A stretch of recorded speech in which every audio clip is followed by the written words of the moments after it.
Well, good morning, everybody. Welcome to another You Be the Behavior Consultant. I hope you are doing well. We've got an interesting topic today that I hope you will enjoy.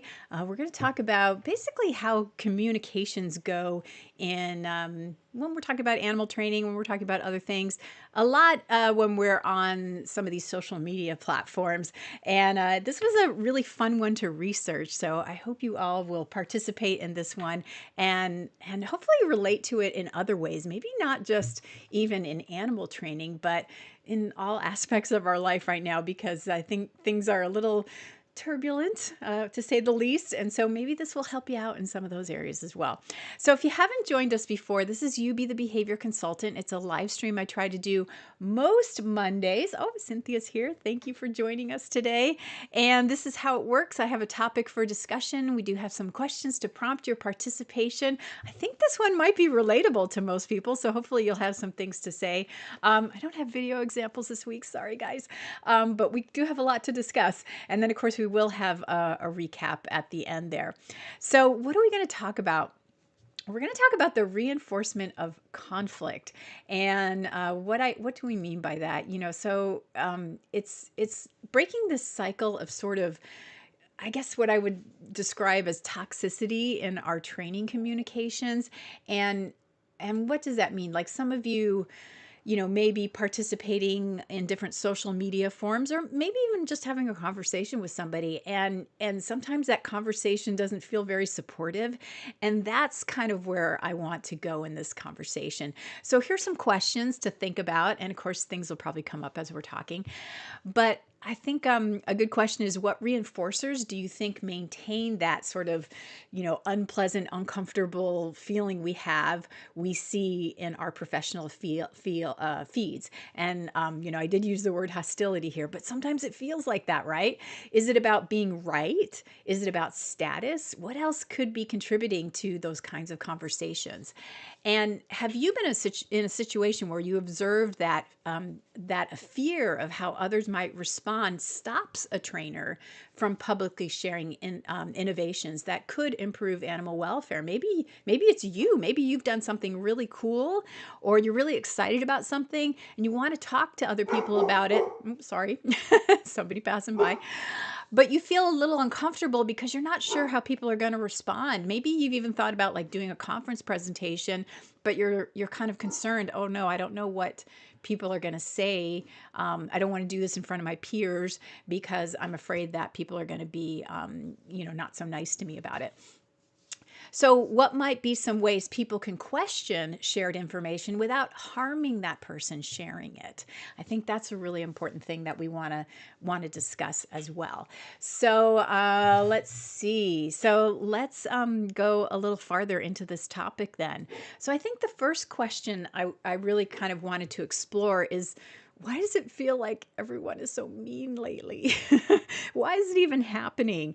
And I think for a lot of us, if you spend any time on social media, you'll see it's not even just, in maybe animal training communities, it's kind of everywhere, right? So that's why I was saying you might be able to relate to this in a lot of different ways. And that's why I thought it might be a useful conversation to have. So I think one of the things is this amplification, right? This digital amphitheater effect. So what happens on social media is that these professional discussions and even these other conversations that are not necessarily about our field, they become sort of spectator sports, right? So the reinforcer moves away from finding the truth, or what's accurate or what's evidence-based, to getting a lot of reactions, right? Getting likes or reactions from the audience. And maybe it's not always about likes. Maybe it's more about like getting people just riled up. Another thing that we see is that response is very immediate, right? You get that reinforcer right away, or that person does, whoever is engaging in that way, versus a delayed response. And so if they can, say something not so nice or controversial, or even if it's a bot, on some of these political posts that throws in something there's immediate response, right?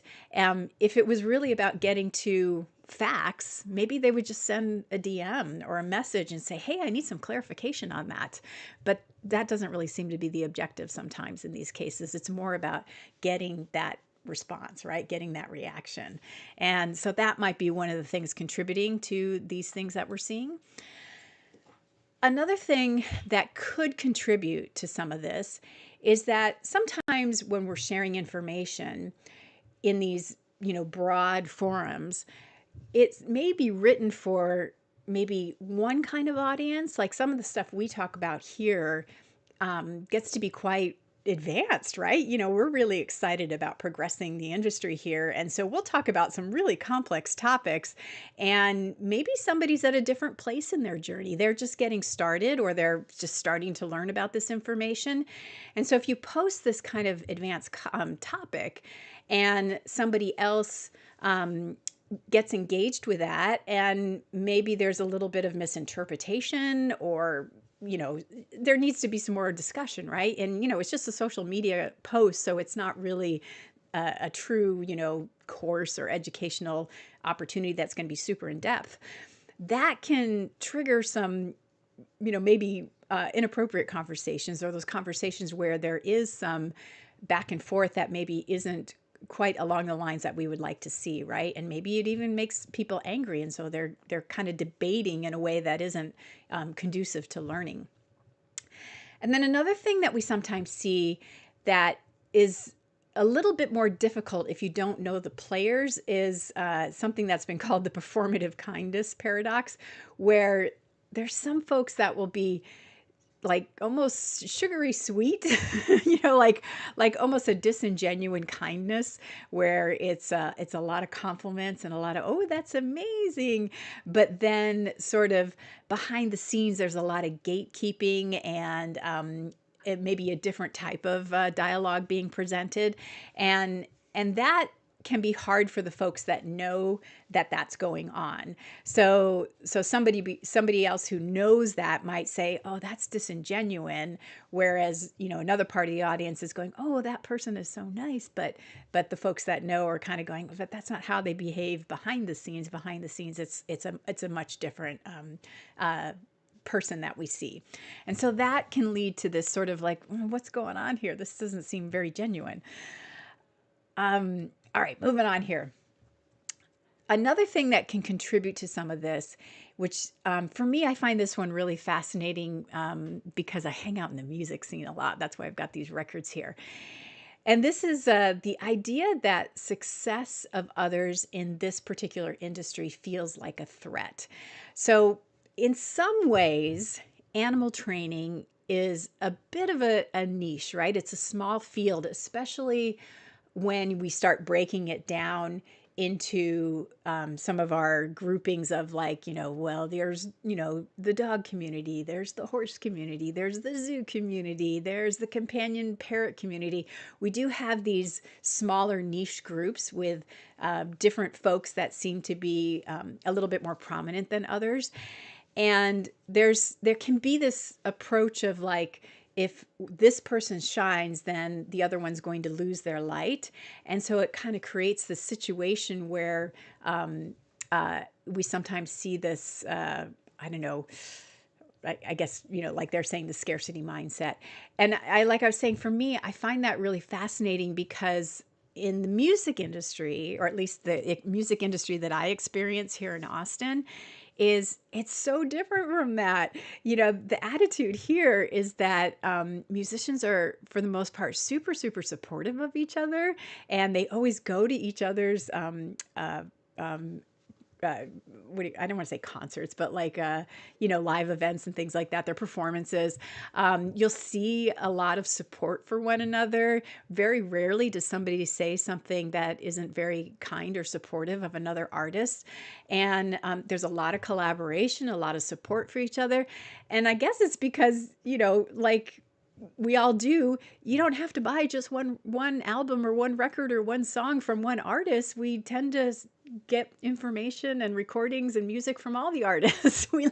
we like them all. We go to all their shows. We don't just only go to one artist. We go to all of them. We appreciate all their things that they provide for us. And so it's a very different approach. And that's one of the things I really love about this community that I have is because it is a community, and the Austin music scene is really truly a community, and it's they all really do appreciate each other, which is really cool. But I think they're at least from my personal experience, sort of like what I observe in the animal training community, is this a different approach. It's a more of, if you shine, I lose the light. And so it also kind of contributes to this tribalism where new information is sort of viewed as like, that's challenging the old guard or the old methods or what my tribe uses. And it's almost like is an attack on the identity, which leads to extinction bursts, right? Where someone has to fight back to maintain the old way of doing things. And so again, puts us in that situation of polarization, which is unfortunate.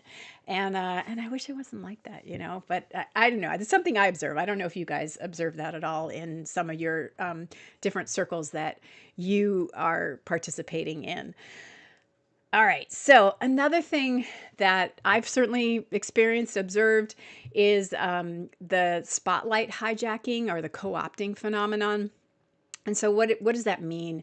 So when the behavior is basically when someone introduces some idea or novel niche or emerging concept, another individual will immediately kind of claim that topic or relevance to it, and somehow in many different ways, whether it's doing a podcast on it or doing a social media post on it, or just doing a lot of stuff relevant to that topic. And I feel like we've seen it quite frequently on especially as things, about the constructional approach are becoming more popular. And it's sort of that thing of like the innovation diminishes the other person's expertise. So it's like this need to kind of like latch on to this emerging topic, not in a way that is sort of like lifting up the topic and sharing it, because I don't think any of us that are involved in these topics are against more people talking about it and sharing it, because we don't feel ownership of the topics. We just feel like we're one of the disseminators. But I think what's really important is there has to be citation of the original sources and the people that are an important part of the history. And so I try really hard to be conscientious of that. But what I see in some of these, kind of hijackings is that that's not there. And so what happens is there's sort of an effort to align the topic with the messenger as opposed to the folks that really brought us this information to begin with. I just see myself as one of these people that's trying to refine it for our community, and helping to share how I'm doing my part in that. So I think what happens is it confuses the audience. It dilutes the credit due to those people who are original parts of it. And then it also makes us lose the historical trail and all the valuable info that was learned during that historical trail. So, like for me, an example is, back when nobody was talking about nonlinear contingency analysis in animal training, I did a presentation on it at a conference. And, the exact day I presented on it, there was a social media post by a prominent figure about nonlinear contingency analysis that sort of made it, again, seem like we don't really need that. And then the following day at the same conference, somebody also within that community kind of said the same thing. You don't really need it.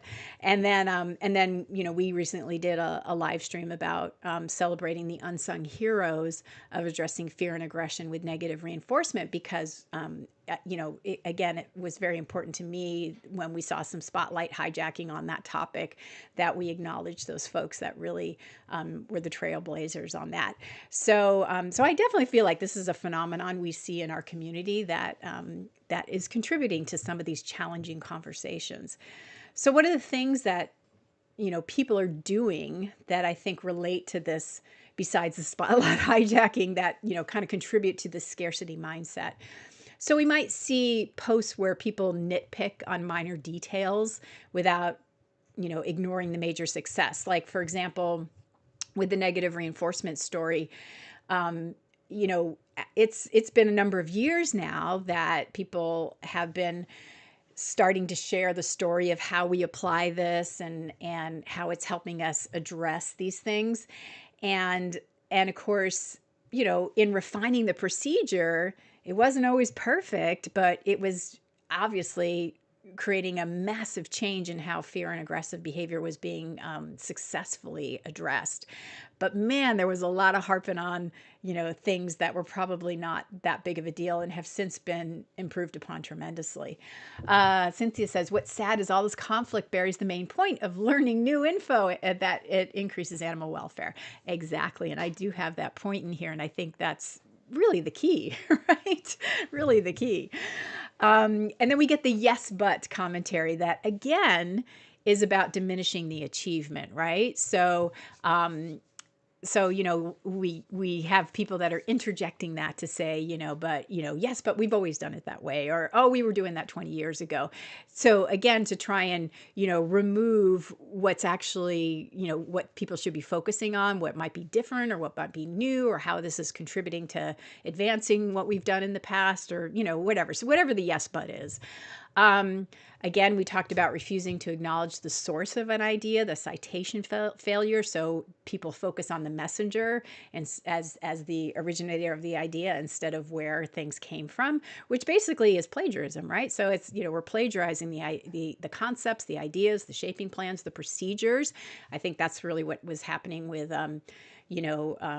Jesus Rosales Ruiz and his introduction of the constructional approach to using the negative reinforcement procedures to address fear and aggression, that really was getting hijacked. It was getting plagiarized. Misrepresentation of facts. So we are definitely seeing some misinformation and disinformation to persuade people to, don't look at that new stuff. No, don't look at that new stuff. Stick with the old stuff. So, why is somebody doing that? Because, they're feeling threatened, and so we gotta, throwing those things in there is I think a result of that, right? Okay. So moving on, though, should we be skeptical of new things? Well, heck yeah. I mean, I think it's good to have a healthy skepticism about something that is put in front of us. That's something we always do, right? That's why we have our scientific method to test these things. And of course, that, the goal of that is to check these things for accuracy and, of course, safety, and all those things that we do to make sure it's good for our animals. But when we want to talk about things in that regard, it's how we say it, right? So we could say, well, hey, have you considered how this variable affects the outcome, right? That might be a nice way to say that, instead of, this is dangerous and you clearly don't know, the history of blah, blah, blah, blah, blah, blah, blah. That's a very different way of phrasing that if you just want to be cynical and are trying to lower the status of the person presenting that information, right? There's different ways of approaching it. And this is where I was saying it's about how we have these conversations. So really our job is to be more of a critical thinker, show some humility. I mean, you can still be confident in your experience and your expertise, but you can also have the attitude of, but I'm open to learning something here. I think that's the key thing, is you can still be incredibly experienced and professional and an expert, but say, I don't know everything yet. Maybe there's something for me to learn here. How? Let's find out. Let's find out. I think that's a really key important part here. What we sometimes see is that when people are trying to be more cynical, they kind of go into these, I guess attack modes is the best way to put it. And this comes from Adam, I think is his first name, Adam Grant, who's more like an organizational psychologist, I think, or behaviors. I'm not sure what his exact title is, but organizational stuff is his field. And so he's kind of given these labels to behaviors that people might kind of adopt, these behavioral repertoires when they're feeling this, need to be a bit defensive. So he says they might be sort of like a preacher mode, where they're sort of delivering sermons to protect our sacred beliefs. Or they might become more of a prosecutor, where they're actively looking for flaws in others' reasoning to sort of win the case of their argument, whatever position they're taking. Or they may become more like a politician, listening only to the people who already agree with their position, and then they're just really seeking approval from others, right? So get those likes for from all those folks that already agree with them. So those are things that you might look for. Is that the position that somebody is taking when they're speaking or commenting? Whether, again, I'm thinking a lot about social media, but you may see this in conferences. You may see this just in conversations that you're having with people. But I think our real goal, what we try to do, is to be more like a scientist, right? We've had some good live streams on the scientific process, on being a scientific practitioner, what that looks like. And that's really about being defined by the willingness to rethink our opinion when the data changes, right? We're not just going on opinion. We really want to see some data that helps inform us. And I think one of the things a lot of us have experienced as folks who are embracing some of these emerging concepts that, especially about the constructional approach, nonlinear contingency analysis, the negative reinforcement, the genuine choice, using those functional reinforcers, is that when we do these things, when we adopt these things, our evidence is we're seeing the behavior change. We have the before and the after. We have the ability to compare these, using these things in our procedures compared to what we did before, and we see the data. We see that it has made a difference. And so, I wouldn't be talking to all of you about these things if that weren't the case. I wouldn't bother. I would have, after all these years of applying all this stuff, if it wasn't working, there would be no point in me sharing it. I don't get anything out of it if it wasn't working for me, right? There's no, there's no benefit for me or the animals if it wasn't working, I guess is the point. I am not getting any other reinforcer out of it except, wow, it works. So we might have, if we're having a discussion, we might say, wow, that's really interesting data. If somebody presents something new to me, it challenges my hypotheses or what I've been doing before. Could you share more with me? Could we look at this variable? What happens under these conditions? There's ways to introduce those conversations without immediately taking, a heels dug in kind of approach. So some things that can happen too is that we might view our own errors as, oh, well, my excuse for not being open is, well, I was tired or I missed that detail. But when we talk about other people, it's because they're just, bad people, they're unethical or they're incompetent. So we do have to be careful about things like that. So when we're looking at these things and having these conversations, we have to be careful to criticize more about what was going on. Like, I think one of the things we tend to say a lot here, also about ourselves, but we can say about other people, and I've done this too, is that they just haven't had contact with the information yet, or that's their learning history. They just haven't had a chance to get to know this information yet and apply it, as opposed to, they're, a bad person or a bad trainer. It's just haven't had exposure to it yet. Once they get exposure to it, I think they'll be really excited about it because they'll have an opportunity to have this great success. And so that's kind of a nice way to think about it as well. Another thing that, oh man, this one I highly recommend if you ever need some downtime to relax and watch a movie, although it might get you upset, is there's this great movie called Merchants of Doubt. It's also a book by those two folks right there. Really fascinating. And it's about creating the appearance of scientific controversy where none exists, to basically block changes from happening or to put regulation or to block regulation. And the movie, really fascinating. I remember watching it on a plane years ago, and that title has never left my brain since. It has had such an impact on me. And I think it's such a great title, Merchants of Doubt, because basically these people are selling you doubt. And like whole, whole organizations were built with the sole purpose of creating doubt about scientific evidence and how it's being used to basically, help people get things that they want. And it's really fascinating. So, in that particular movie, it was more about some specific industries that didn't want certain regulations on them. And so I'm not going to go into that because that can be a little too political, but I highly encourage you to watch that if you want. But how does that apply to our world? Well, think about like somebody bringing up some, unverified concern to block, emerging information or progressive methods without data. So, we do see that, right?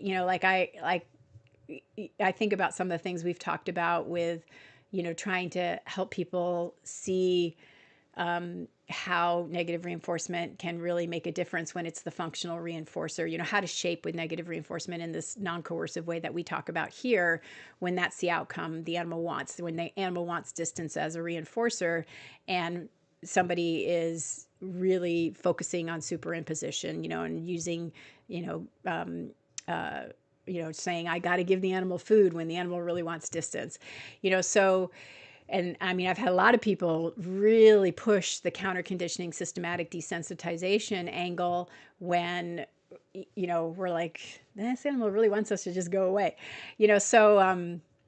so, you get into, and it kind of becomes like, what's the point of having this conversation anymore? Or demanding impossible standards of proof for new ideas while giving a pass to something that's really old and outdated. So we'll see that as well, right?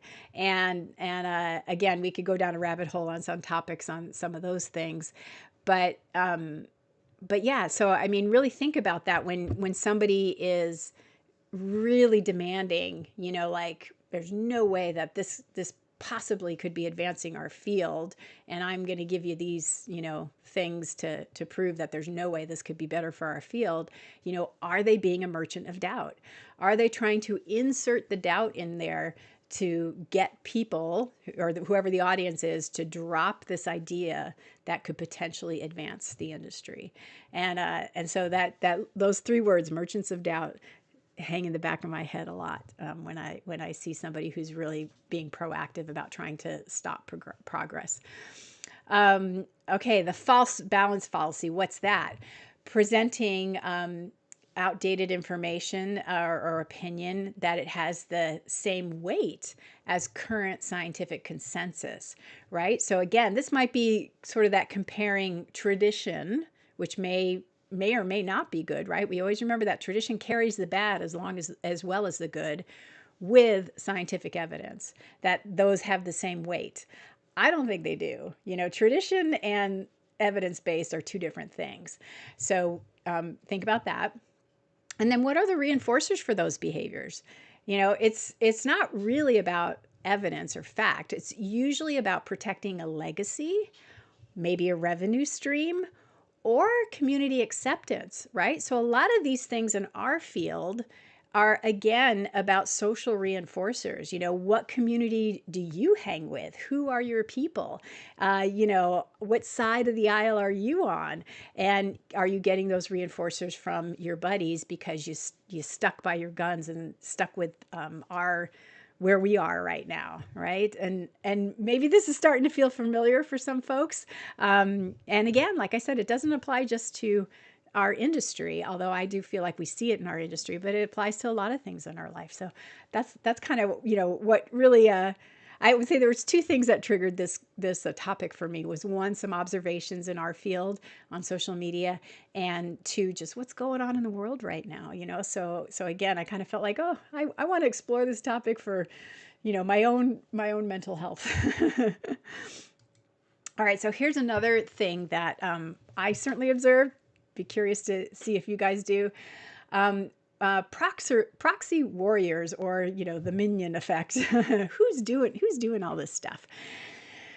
So we sometimes see triangulation in professional groups. So there may be an influential figure that isn't really doing all this. They're not the one out there posting or commenting, so they're avoiding the direct conflict. But they do reinforce others, and it might be really subtle for doing the confrontation. And so they get to remain very disconnected from it. They get to remain looking like the good guy, the perfect person, but it's the others that are doing the work. And for those others, they may be the quote flying monkeys, but for them, if they get to join the confrontation, it brings them closer to that high status leader, right? They're getting all that approval and reinforcement from that high status leader. They get that proximity to that high status leader. And it may be that minion or third party person, third party critic, doesn't even know that that's what's going on. They may genuinely believe they are defending the standard, that they are doing the right thing, man, unaware that they are being used to settle a personal score for that influential person. So that's another thing that could be going on there. So I think the important thing to ask is if that person posting may want to ask themselves, are they really truly angry about this post? Or are they angry because outside influences are making it easy for them to react this way? Like, is this what the echo chamber that they're in that's telling them this is how I should react? They're getting reinforced for those behaviors. It could be the situation that they're in. These are the influences that say, yeah, you know what? You would be great in my book if you did that. Sorry, I'm getting little pop-ups on my screen here. All right. So let's again kind of dive a little deeper in these hidden contingencies, these hidden reinforcers behind posting. And maybe they're not so hidden for some folks. People might be aware of them. So why? Why is it? Why is the urge there to make a comment, share, make a post, whatever, or have a conversation, or say something at a conference, or whatever? Is it to educate? I think it's a great reason, right? So in that educational moment, I would be thinking about the tone of that. Is it conducive to learning? Or is it feeling sort of more like, I'll tell you what, buddy? Is it more of a conversational, or is it really kind of like, I'm proving my point? Is it to clarify something? Maybe something was misrepresented or inaccurate that somebody shared, and you really feel like I probably need to give some clarification there. So if that's the case, it's probably really helpful to stick to focusing on that fact, correcting that fact, but try to avoid focusing on the person's intent. Why, were they, what was behind their reason for saying that? You maybe just stay away from that. Don't get into the story. Just say, oh, hey, I noticed this was mentioned. I just wanted to correct that. For anyone that might have noticed this, here's the facts behind that. But keep it kind of flat. Is it to seek information? If it is to seek information, again, we want to kind of keep in that place of confident humility, and being open and receptive. Like, yeah, you may know a lot about training, or maybe you don't. Maybe you're early in your journey, but it's the idea is to be receptive to what people are going to share. If you're asking that question, say like, hey, I'm dealing with this situation. I really love some ideas about blah blah blah blah blah blah blah, and let me know what you think. So again, are you in a scientist mode, curious, or are you more like interrogating? It's not going to be like, well, why would anybody do this? It'd be more like, hey, I'm open to hearing what you would do under these circumstances, but I don't want to hear about blah, blah, blah. So again, it's how you ask those questions that are really in creating a conversation that's more of a give and a take, as opposed to going after somebody. All right, so let's look at some more here. Are you posting to signal virtue, to say, look how ethical I am compared to all the others? Because that would get reinforcers, right? It might get likes or approval from people. So we got to be careful about that too. Is it to vent? And so what I mean by that is maybe something aversive happened. And so maybe it's about reacting to that aversive control. So again, it's removing the anger or discomfort. And then another option is to not say anything. And this one, there that could be good and bad, right? So sometimes not responding says a lot, right? Not responding at all or not contributing says a lot. But sometimes not saying something also says a lot. In good and bad ways, or like sometimes like the statement silence isn't neutral. I think carries a lot of significance, so we have to be careful there. So I think that's one of those things that you have to really consider, which way to go, if it's the right thing or not. So I'm not saying that you should or you shouldn't, but I would weigh that very carefully before you decide whether to respond or not. And then we talked about the echo chamber, reward loop, and that, a lot of times, especially on social media and even in our casual conversations, we tend to probably surround ourselves with people that share, similar interests. So we tend to get reinforced for, what we already believe. And sometimes those extremes take us farther and farther apart. So we get more polarized, and we tend to see less of the overlap. And so that's one of the things that it's good to have an awareness about. A thing that could be a red flag for us is that if you're getting ready to type on social media, maybe you're getting a little like, a keyboard warrior rush of adrenaline to put out that answer. So maybe that's not going to lead to professional discourse. Maybe that's a time to take a step back. And this is old advice I think a lot of people have probably done in their lives at one point, is to not necessarily be typing in social media, or just go onto a Word doc and say everything you want to say, and then decide, is that good enough? Am I happy I got to say everything I wanted to say in a Word doc for myself? Maybe that's the way you address whatever it is you wanted to address. Or maybe you take that and you revise it into something that feels more appropriate for the conversation. And so that might be a way to address those initial feelings that you may be having about something you saw or read or somebody said. And then I think this goes back to what Cynthia was saying. What is the true cost of these kinds of conversations? And I think this first one's, well, there's so many here that are so important. I think a really important one is the chilling effect. So even for those who are just observing, not even the ones participating, when we see these kinds of conversations, it can silence a lot of people, not just the ones engaged in it. So the ones who are just observing may decide to feel it's unsafe to share here. I don't think I want to get involved. And so now we start losing people from the conversations in general. And then, of course, now innovation gets stalled because people feel like they have to be perfect to post. Nobody's posting those, here's where I am in my progress. I'm still working on this. And so we kind of lose that, messy in the middle learning. You either have to be so willing to be vulnerable that you'll take, a beating, or you have to be so perfect, that, there's no room for error. Or you can't, or maybe you're not going to post, right? Or you're not going to get in the conversation. And then I've certainly been on this one here, the brain drain, where, maybe you are somebody that has been around for a while and you feel like you could contribute to the conversation, but you just leave because you don't want to deal with the drama. And so you participate less and less and less because it just feels very aversive because of what tends to happen when you get into those conversations. And I think I think I'm not the only one like that. Like a lot of times I'll talk to colleagues and they'll just say, oh, I don't even go on those groups. I don't participate. And so they get taken over by, individuals who are willing to, be there.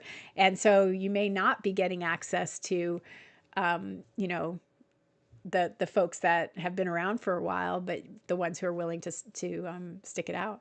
And then, as Cynthia pointed out, who's the ultimate loser? The animals. You know, when we spend time and energy on challenging conversations, we are not really focusing on, you know, the animals and the information that really benefits the welfare and the training solutions that we would like to talk about. So it's more energy spent on, you know, gotta get into this debate about something that's not worth debating, because, you know, it's more about dealing with this energy going on here. And so I think, you know, like for me, you know, it's easier to just go to my own platform where, you know, if people are interested in this information, great, let's have some awesome conversations about this information. And, you know, if we want to have a conversation about it that somebody's confused or wants clarification, we'll do that in a great, lovely way. But I don't have to do that elsewhere, right? I don't have to get engaged in that someplace else if I choose not to. So let's talk about some strategies for how we can communicate that are helpful in engaging. So a book I really love that I read many, many years ago is Getting to Yes. And one of the things that that book always talks about is trying to find, you know, they call it, you know, building a golden bridge. Find that common ground. What is the shared goal that you are working towards? And so it could be, you know, we both want this animal to do this, or we both, you know, it's, you know, even, or the problem is this, and you kind of you separate it from the people. Whatever the problem is or the goal is, it's separate from the people, and it's a common goal. And so, you know, you've got that. And then, you know, and then you talk about how you might work together to solve that problem or get to that goal. We want to separate facts from stories. What actually happened, you know, the video showed this, and so the data can be less controversial. And so we just state that, you know, A, B, C, X, Y, Z, and we try to find, you know, common ground on those things. Avoid the judgment, right? You know, the handler is incompetent. I can't believe they did that. We don't say things like that. You know, we just say, oh, it looked like, you know, he moved away when the target came up. Oh, so maybe we're dealing with some fear responses towards targets. Maybe that's something we can work on addressing. And which is where the pivot is. Here's the behavior I saw. I'm wondering if, you know, what do you think about trying this? Is that something that might work for you? You know, so, and a lot of it is framing it as questions, or what do you think? Or could we try this? Or is that possible? You know, what are your ideas? So it's really changing how you engage in those situations. And again, for me, I tend to think of it as a consultant. Especially if it's on social media. You know, I have a lot of rules on my social media groups that people probably notice, is that I don't really do consulting on my groups, because a lot because of like this top line here. I really don't have the full picture. When I'm on site consulting, I can get a lot more information. We have a lot more time. I can ask a lot more questions so that I can be more helpful. I don't really like, you know, 1 or 2 sentence advice type of things that can happen on social media. So I tend to put rules in place so that we don't go down that pathway. Yeah, so, you know, I also defer to the person that works directly with the animals, saying, you know, you have more information about this situation than I do, you know, and then there is a lot of questions to get some more information. And also it's helpful to clarify that if it is on social media, that maybe this example doesn't apply to everyone's situation. You know, we always are talking about how animals and situations are individual, and we have to approach it that way. Some other things to think about is, you know, we don't go, oh, that's wrong, which I do see on these social media groups. Oh, that's wrong. That's outdated. We never do that anymore. I mean, I would tend to avoid that kind of language. It puts people off. I might say things like, in my experience, based on this paper, or you might find this helpful. But, you know, I think to, you know, point out something was wrong generally doesn't feel very helpful for people. Again, if we take that, you know, that approach of, this is the information the person has at this point in time, you know, that's not their fault. That's just what they've been exposed to, and that's the learning experience they've had up to this point. And so, if this could be an exciting new day where they get to learn about some new things that maybe they never heard about before. But we shouldn't punish them for not knowing. They can't help that. The yes and approach, validate what is working and say, oh, and how about trying this too? That's a great idea. Maybe we could add this to that. And that might take you to where you want to go. And then I think another thing that's really important sometimes is, does it have to be a public communication?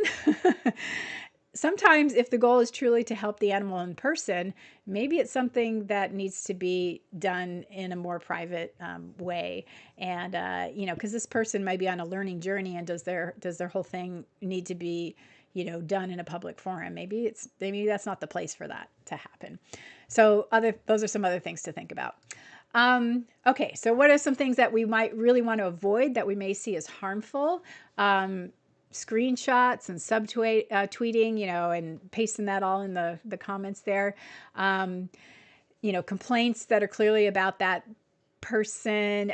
There's a lot of anonymous posting these days that always is sort of like, ooh, that's kind of feels uncomfortable. It kind of makes it feel like maybe whoever's doing some of these things might be a little unsafe. And so, it kind of feels uncomfortable sometimes. I mean, I get sometimes there's reasons to be anonymous that have nothing to do with sort of disparaging comments, more about like, I'm trying to get information and I probably, can't ask that visibly. So that's a different thing. I think we should avoid words like always or never. It's just a tough one, right? At least certainly in the behavior world, it can be very complex. So that's a tough one. Pylons, adding another comment when 50 people have already said the same thing. At that point, it probably is just getting aversive rather than feedback, even if it is saying, the same good thing. I think sometimes what happens is people just start ignoring all the rest of them. And you kind of wonder, like, why did the same comment get added again, or the same concept or same suggestion for that person that posted it. So, that's another one that seems weird. And then weaponizing science, using unclear or messy application of scientific jargon to bully or intimidate rather than clarify. There's value in scientific jargon. I still believe there's value in trying to help people understand some of these terms and get comfortable with them, especially in the professional community. But if it's just being used to sort of be like, look how smart I am kind of thing as a reinforcer, again, it's sort of that virtue signaling kind of thing, or, we want to be careful about that. How are we doing on time here? Okay, we're getting there. Yeah, we're almost there. So some other things we can do, some other actionable steps. Again, we keep talking about this confident humility. I really like that because I think we do have a lot of really wonderful experts in our field, and I don't want to diminish that by any means. I think it's great that we have people who have wonderful expertise and experience that they can share. I think it's just about how we share it, right? So being okay, it's okay to say, I don't know, or I have experience with this, but I've never done that. And maybe I'm wrong, or understand our boundaries of competence, saying, hey, I've never worked with that species, but here's what I've done with this species. Maybe that's relatable to that. And it's okay to rethink a position on something. I think it signals strength, not weakness. You guys know a million times of things that I've admitted that I used to do in the past and I don't do now. And it's just because I've learned better information. And I have no problem saying that I don't do things the way I did 20 years ago. It doesn't bother me at all. I have no problem with that. I think it's a good thing, to be honest. Separating the people from the problem. Again, I mentioned that from that book, Getting to Yes. So we're being soft on the person, hard on the problem. Keep the problem separate from the people.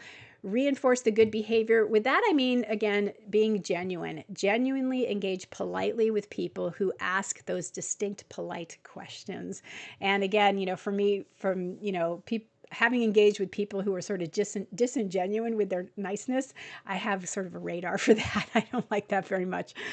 All right. We can also be, quote, a circuit breaker. When a thread gets heated, be the person who de-escalates or redirects to shared goal. I do think it's a bit of a skill, but it's something that you can do, again, kind of using a lot of the language that we were talking about before.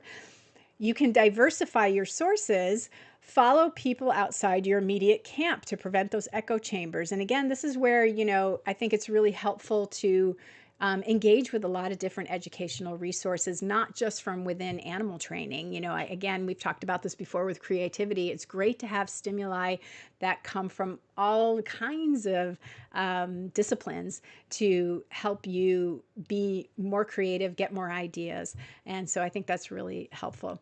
And then choose your mentors carefully.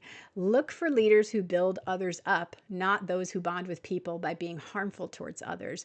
And I feel really fortunate to have met the folks I did through the Art and Science of Animal Training. I am going to give a shout out to Joe Lang. He's really great at that. He's just really wonderful at building others up. And he's also, again, very generous with, sharing this information about, what we talk about here in the constructional approach, and encouraging others. He recognizes that it's science, and yes, there are people who describe the science and is sharing it, but he encourages us to share. But I think he also appreciates that, those of us that are trying to be disseminators, that we're quite good at acknowledging the origins of this information and respect what they brought to the table. So those are some things there to think about. So I think with all of that, look at that, we get to go to the recap. So in this live stream, we explored the behavioral contingencies that can drive conflict in animal training communities and others, specifically how social media can amplify hostility and reinforce performative outrage over constructive dialogue. We discussed why someone else's success is sometimes perceived as a threat due to a scarcity mindset and how this can lead to gatekeeping behaviors that stall innovation. We examined the difference between healthy skepticism, critical thinking, and information vetting, and destructive cynicism, personal attacks on character. We introduced the merchants of doubt, manufacturing controversy to protect status, and the proxy warrior, dynamic attacking on behalf of others. Crucially, we focused on the cost of those behaviors. They can silence new voices and ultimately harm animal welfare by discouraging the sharing of ideas. Finally, we provided actionable strategies for better communication. We discussed moving from prosecutor mode to scientist mode, separating facts from stories, and establishing shared goals before commenting. The goal is to shift from a community that competes for status to one that contributes to the field's collective knowledge, ultimately improving animal welfare. So I mentioned a few different resources along the way there, and so I do have references for all of those that'll go in Animal Training Fundamentals so that you can find all those if you want to do some more reading. I also want to mention that I've recently added a whole bunch of new roadmaps to Animal Training Fundamentals, and one of them is all about industry integrity, ethics, and critical thinking. And so it's bundled together all the courses that are related to that. And so that can include polarization, propaganda, cults, sorting article gems from junk, boundaries of competence. There's a lot of different courses in that one. And that QR code will take you to more of a public page that tells you more about roadmaps. If you're a member, when you log into the dashboard, you just click on Roadmaps Guided Learning, and that'll take you to the roadmaps so you can see all of them that are available right now. I will say right now, for some reason, there's a little problem with some of the images on the roadmaps. We're working on that, but that should be fixed pretty soon. And if you liked this particular live stream, here is the citation for that. We always appreciate attribution. We like to model that, and we encourage others to give citations for the content that they consume. And another really important feature that is now available in animaltrainingfundamentals.com is you can get a fluency certificate, a certificate of fluency. So what does that mean? When you take certain bundles of courses, particularly in our credentialing program, which is our guided learning especially for folks that are getting started with training, we have different levels that you can take depending on where you are in your journey in animal training. You get badges for the courses you complete within the credentialing program, and then you can get a badge for completing that entire course series. And then at the end of the course series, you can take this assessment of your fluency. And if you pass, you can get that certificate immediately. And if you don't pass, that's okay. You can keep trying until you do pass. You basically go back and study up a little bit and try again.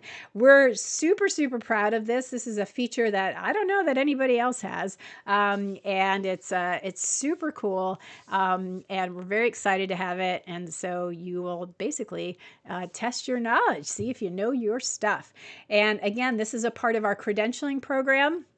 Anybody who is a member of Animal Training Fundamentals has access to this, and you can learn more about what that program involves if you go to animaltrainingfundamentals.com/credentials. That is the public link to that page, so you kind of get like a little idea about it. If you are a member, when you get to the dashboard, there's a few different places where you can click on credentials and get to the members page where you can follow the roadmaps and take your fluency assessment. If you are not yet a member, here is how you become a member. We have a monthly option that is easy to cancel if you don't think you can stay for very long. That's okay. We don't mind. If you think you're going to stick around for a year, the annual individual is a 20% discount. And our best deal is our facility option, where you can have up to 200 sub-accounts. So that is a popular one, and we certainly hope you can join us in one of those options. And that's where you get access to the credentialing program, all the badges, so all the recognition for all the work that you accomplish, and all the guided learning. If that is a little too much for you, we do have a YouTube membership. It's not as fancy, but you do get access to a lot of videos where you can, a lot of courses. All right. There you go. That does it for this week. I hope that was helpful. It's obviously a little bit about animal training and also a little bit about life this week. Sometimes we need some of those things to help us get through these days. We got some tough times going. Cynthia says, great info and tips. Thank you. Yeah, and of course, one of the things that we do have for members on the page where this live stream lives, there's also a link where you can take a poll where you can tell me if there's any specific topics that you want covered. So also click that and give me some feedback if there's something that you would really like to see covered in one of these live streams, and we'll make that happen as well.